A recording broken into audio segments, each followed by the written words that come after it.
People say words can't hurt, but when they come from the one person you trusted the most, they don't just cut, they shatter.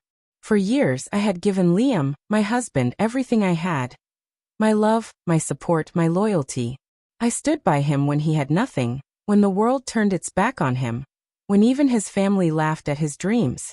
And yet in return he looked at me one night with cold disdain in his eyes and sneered. "You're weak. You couldn't survive a day without me." He thought those words would keep me small, tethered to him like a prisoner to chains. But what he didn't know was that I had already seen the cracks in his lies, already pieced together the truth he had been hiding.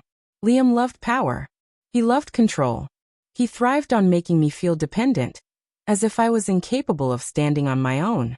But in reality, I was the one holding everything together. The house we lived in? I paid for half when he couldn't qualify for the loan. The business he bragged about? It only thrived because I invested my savings into it, handled the paperwork, built the client lists. I had been the invisible backbone of his so-called empire. And while he paraded around like the king, I watched quietly, knowing that the day would come when the truth would turn his crown into ashes.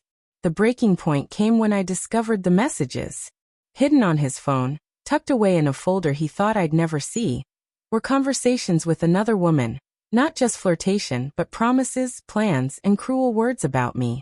"She's pathetic. She depends on me for everything." My stomach twisted as I scrolled, but instead of crying, a strange calm washed over me. He had underestimated me for too long. He thought betrayal would crush me, but it only sharpened me. And in that moment I decided, if he wanted to see weak, I'd show him what strong truly looked like. For weeks, I prepared in silence. I moved my money out of our joint accounts, leaving him only the crumbs of what he thought we had.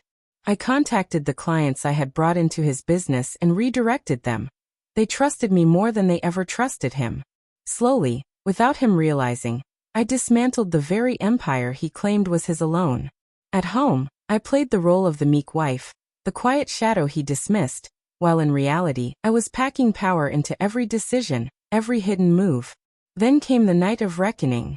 He stumbled in late, reeking of whiskey and arrogance, his shirt rumpled as if he hadn't bothered to pretend he was faithful anymore. When I asked where he had been, he smirked. "Don't ask questions you're too weak to handle answers for."